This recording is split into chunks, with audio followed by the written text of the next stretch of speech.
I've read and responded to a number of Kotaku articles over the years on this channel, and while I honestly think the hate they get is slightly, maybe 1 or 2% overblown, I think that's really only because there's so many outlets now that have gotten even worse than them. And maybe it's because of that every few months I feel myself thinking oh, okay, maybe Kotaku's actually toned down a bit, or oh, maybe Kotaku's actually gotten a little bit better, and then bam! The Tortured Poets department is the Dark Souls of Taylor Swift albums. And how fortuitous that this article would come out the same day I finished my most recent replay of Dark Souls 1, and I also happen to live in a house with someone who is actually a big Taylor Swift fan, which means I have listened to the Tortured Poets department in its entirety. And it's quite possibly also the most pretentious flippin' thing I've ever listened to. When Kotaku released this article, it got thrown around the internet and basically used as a piñata for the headline because, yeah, what were you expecting? But unlike many of the people who were making fun of this article, I actually read the thing in its entirety. And I had to take a couple days to recoup before making this video because, oh my lord, I think this article makes up for any perceived recent gap in Kotaku's nonsense garbage article schedule. So we're gonna go through this thing together, and I'm going to do my best to make it bearable for you, dear viewer, and I do this because I love you, and I appreciate you, and I love Dark Souls, and I hate game journalism, and I'm begging the Taylor Swift stans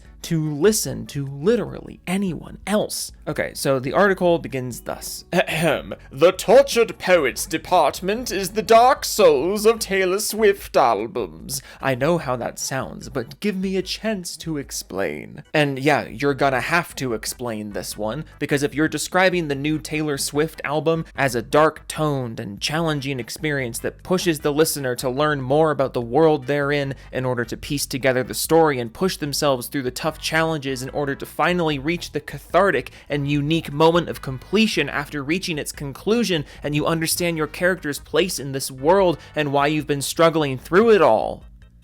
I don't think that describes the new Taylor fucking Swift album. In the days after the April 19th release of the Tortured Poets department, the latest album from Taylor Swift, I came across a presentation explaining the artist's relationship with 1975 frontman Matty Healy. I thought that was the guy from Weezer for some reason. I read Matty Healy and I was like, she dated the guy from Weezer? That was weird. It is over 100 pages long, and it's not the only presentation, video, or article of its kind. Fans are clamoring for some explanation as to what is going on in the Tortured Poets department, an album that is more abrasive to Swift's fanbase than anything she's ever released. For many, it's a confusing, off-putting experience, one that requires a deep dive to understand. Like Dark Souls, it's all about the lore. Or, hear me out, it's just not that good. Again, I live in a house with a Taylor Swift fan, and I actually grew up in a house of country music fans, meaning young Taylor Swift was constantly playing, in the car, or on the radio, or she was performing at the Country Music Awards. Yes, I grew up watching the Country Music Awards, fucking don't at me. And over the years, I have listened to basically all of Taylor Swift's albums one way or another, and after listening to the Tortured Poets department, I have two things to say. Number one is that Taylor Swift gets more hate than she deserves because she is genuinely way more talented than most pop music celebrities. But also, number two, the Tortured Poets department is not only her worst album to date by a pretty large margin, but it's also undeniably her laziest. The music and song structures are the same as they were on her last 4 or 5 albums. There's nothing really audibly that sets this album apart from everything else that she's done, which is something I genuinely respect about Taylor Swift. She's never been afraid to just completely change styles from album to album, but this new album has nothing audibly unique to speak of, and the lyrics are so flippin' self-absorbed and desperate that it gets cringeworthy. This is what happens when an extremely wealthy person is constantly told that they're a profound lyricist, and then that person decides to deliberately try to be a profound lyricist. I'm not gonna sit here and tell you that the new Taylor Swift album is literally garbage or completely unredeemable, because again, I think Swift gets a lot of undeserved hate from the modern internet, but at the same time, she makes it really easy to hate her, especially when she puts out stuff like this. But going back to the article, going back to why I just went on the little tirade, For many, it's a confusing, off-putting experience that requires a deep dive to understand. Like Dark Souls, it's about the lore. No, actually, it's just not that good. It's not about lore. She's not a universe. She's just a musician who took herself too seriously and put out a weak album. That's it. For longtime fans of Swift, that might not sound like anything new. She's long had a flair for the dramatic. Since 2008's Fearless, Swift has pulled tricks like hiding messages in her CD lyric books. As her career has skyrocketed, now at its highest point ever, Swift has evolved her love of deception and mystery. Hidden tracks, hints at new albums, and more are all par for the course with Swift. It's something that her fanbase, Swifties, love. It turns music fandom into a game that keeps you involved not just when new albums and singles drop, but every time Swift does anything, because if you aren't paying attention, you can miss the next big clue. Quote, "I've trained them to be that way," said Swift of her fans in a 2009 interview with Entertainment Weekly. And I'm gonna say something controversial yet brave here, okay? I actually kind of love this. I love the fact that Taylor Swift kind of turns her entire career into a light ARG for her fans. Like, as someone who's not a fan of Taylor Swift, I can't even imagine how stoked I would be if someone I did like did stuff like this. You know what I mean? Like, my favorite band of all time is Streetlight Manifesto, a band that hasn't released new music in over a decade despite still being active and touring basically every year. Like, they're not retired, they've never been retired, they just haven't put music out in like 11 years. But if this band was putting out music as consistently as Taylor Swift, while also adding like subliminal messages and teasers of what's to come, dude, I would be shitting my pants. So as much shit as I'm gonna talk in this video, this point I'm actually okay with. Like, I think we should all be in agreement that regardless of how you feel about Taylor Swift, if your favorite artist basically turned their music into an ARG, you would be all over it. Like, don't fucking lie to me, kid. I know you would be all over this. It's a lot like how Dark Souls and other games by developer From Software approach their storytelling. Dark Souls has a story, fans will enthusiastically insist, you just have to know where to look. Typically, that means item descriptions. There are entire worlds full of stories and characters in FromSoft's titles, but most of it is never directly told to you. You must hunt it down. The surface level of the game is typically based on vibes alone. That is a simplification to be sure, but it's an effective way to summarize how Dark Souls approaches its storytelling. But if Swift has been doing this for over a decade, what is so special about the Tortured Poets department? I'm gonna take issue with the comparison here. Taylor Swift writes songs about very obvious stories with obvious themes in them, and then she hides little hints in some of those songs that connect little dots for fans. There is a huge difference between that and Dark Souls. Dark Souls is designed in a way that is meant to make the world as foreign and hostile to the player as it is to the player character. The reason Dark Souls is so obtuse when you play it for the first time is because you're supposed to be understanding this world at the same pace the character is. That's why a lot of the storytelling is done with vague item descriptions or offhand dialogue lines and interactions. It's one of the most immersive games of all time because of this. Again, let me repeat the comparison so you can really understand why this is so stupid. Taylor Swift writes songs that are never hard to understand. That's not a criticism, that's just reality. She writes songs about specific things or specific stories and leaves nobody behind. Then, sprinkled into some of these songs are references to other songs for fans to pick up on. You are unironically saying, that's a lot like Dark Souls. No. Stop it. One of Swift's greatest strengths as an artist has always been her ability to tell a story through music, be it in early albums or across the genres she's dabbled in from pop to country and everything in between. Swift is a storyteller. It's part of what made tracks like Love Story so popular and subsequently helped her rise to fame. This skill is most evident in the 2020 sister albums Folklore and Evermore. While the albums still retain some of her more autobiographical songwriting, they more often than not show Swift breaking out of her own perspective. Folklore especially is much more of a conceptual album with a through line and multiple songs about a love triangle at different stages. This lets her perchant for emotional tracks dealing with falling in and out of love, as well as heartbreak take on a new life. It's Swift crafting a world and a narrative. Rather than put her emotions directly into song, she can funnel them through a new lens to serve a story. This is a video game website, by the way. that I'm quoting all this from. This is a video game website. It sounds to me like Taylor Swift wrote a few songs about the same concept, and you think that's a lot deeper than it actually is. She's not crafting a world, she's writing songs about specific things, and the different songs are going to have different approaches to documenting and recalling those things. This isn't a unique thing that Taylor Swift does. A lot of artists do this. Like, are you really gonna sit there and tell me that Taylor Swift is the only musician who's ever written multiple songs about the same relationship or the same thing? Like, is every artist creating a cinematic universe now because they've wrote multiple songs about the same thing? And is she suddenly the first artist who's ever done a conceptual album? Because, like, by the criteria you're laying out here, basically every successful artist is now also like Dark Souls. And not only do I hate that because it's just stupid, but I also hate that because it's really downplaying what Dark Souls is. You know what I mean? Like, if it's this easy for you to think something is like Dark Souls, you either have a very poor understanding of what Dark Souls is, or you have an incredibly inflated understanding of what Taylor Swift does. Like, you can enjoy Taylor Swift, by all means, but if you think that literally anything you listed here is unique to her, you need to listen to more music. You're taking her way too seriously. She's not crafting a world, she's just writing a bunch of songs about a thing in her brain, which basically every musician does.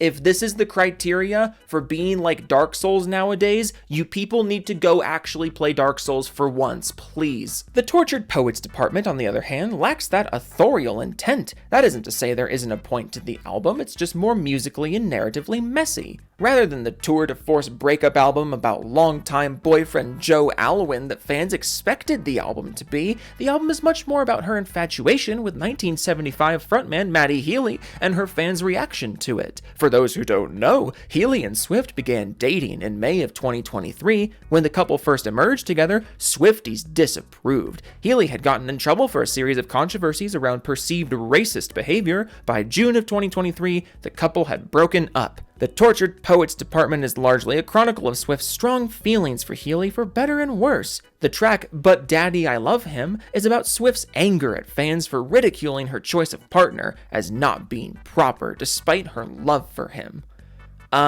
They dated from May to June. That's 1 month.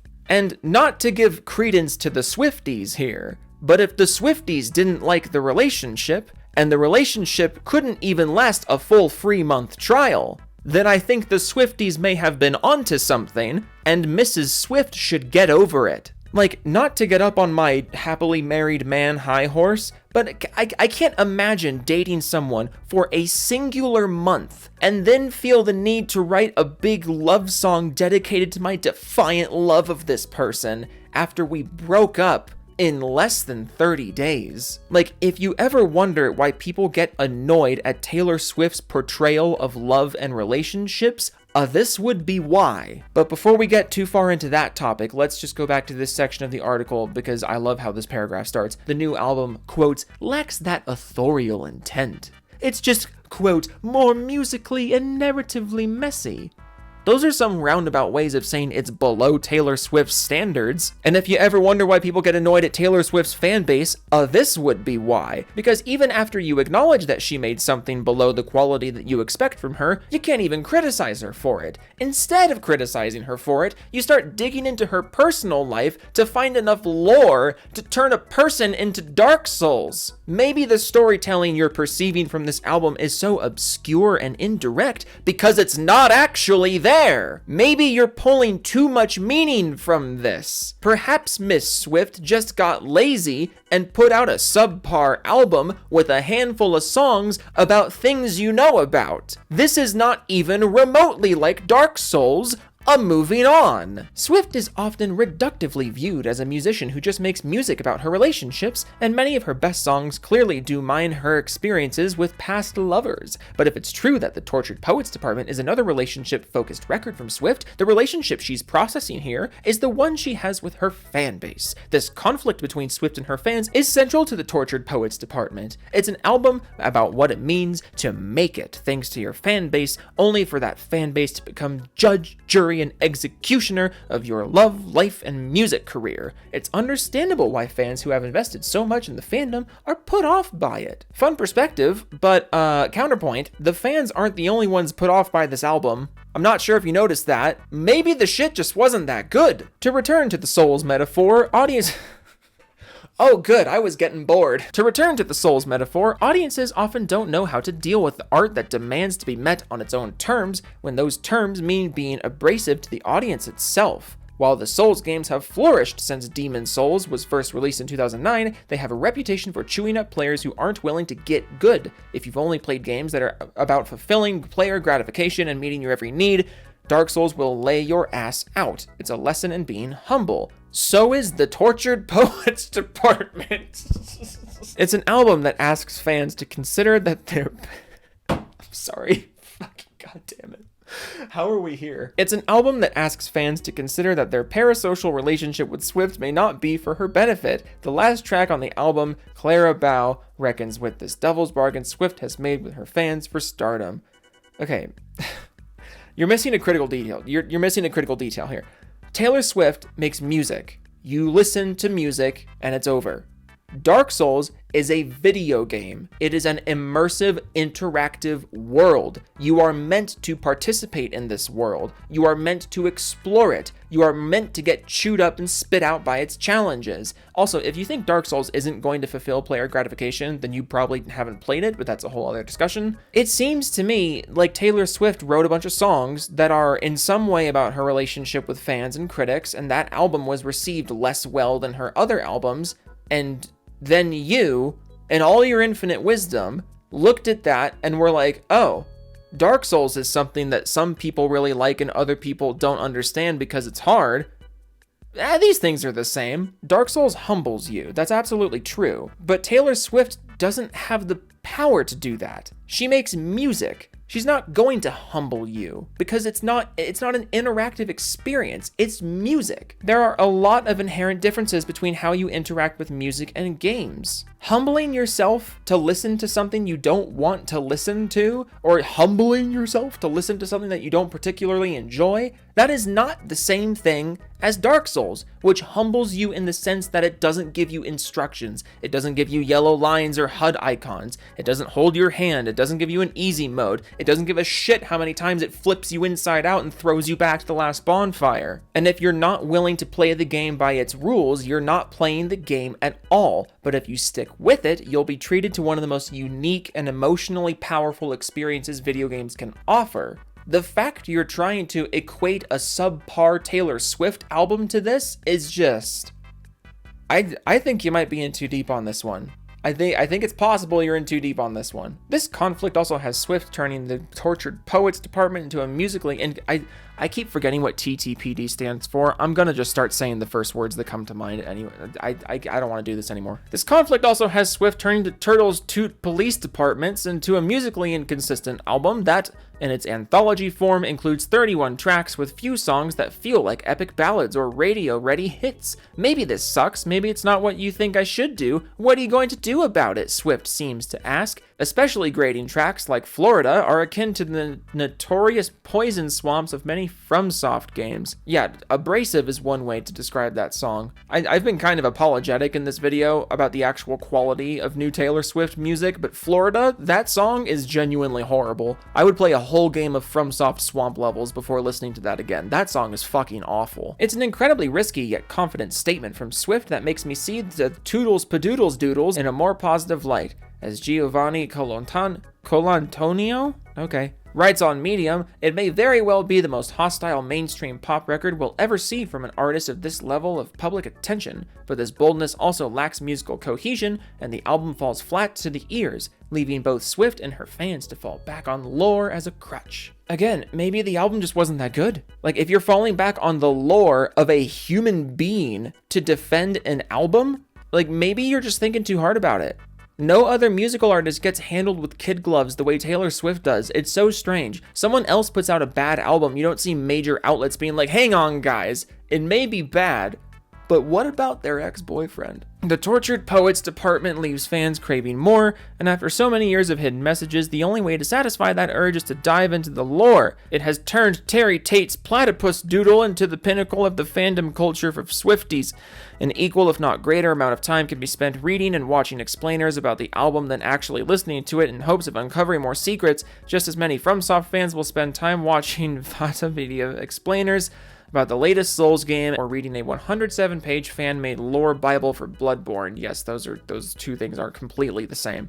Completely the same. FromSoft fans don't go looking for lore because the games don't satisfy. They go looking for more lore because the games do satisfy and we want more of it. Huge difference between that and Taylor Swift fans looking for defenses of their favorite single woman in their area. But where Souls fans seek to unearth and contemplate meaning, Swifties seemingly are seeking to look for something beyond the obvious surface meaning of the Tortured Poets department. Its prickly challenge to fans makes it a hard pill to swallow, so instead lore gets the focus, because lore goes down smoother. What's gonna happen if the next Taylor Swift album isn't good? Like, what's the defense of it gonna be then? Like, oh, it was bad on purpose because lore reasons.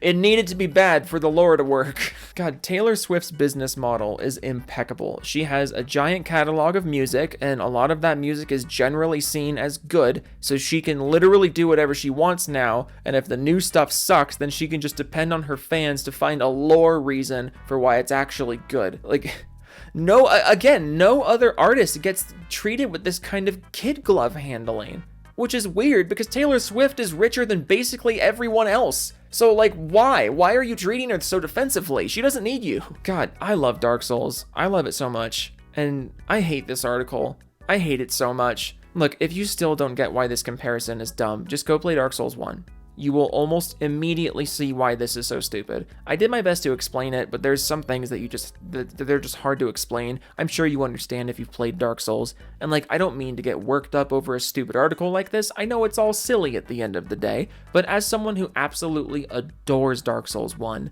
and was so heavily impacted by my first run of it, it just bothers me to see it dumbed down like this. I think that's why it's kind of become a meme that the Dark Souls fans will like come and eat you alive if you criticize Dark Souls. But like, the reason that happens is because so much of the criticism of Dark Souls, or in this case, the terrible comparisons to Dark Souls, they misrepresent what this game actually is. And those things are coming from a place of ignorance. So when those ignorant things are happening and dragging down the overall impression of something as emotionally powerful as Dark Souls, it shouldn't be surprising when the people who like Dark Souls kind of spring into action to set the record straight. All that to say, play Dark Souls 1, don't read Kotaku, and that's it. Okay, toodles.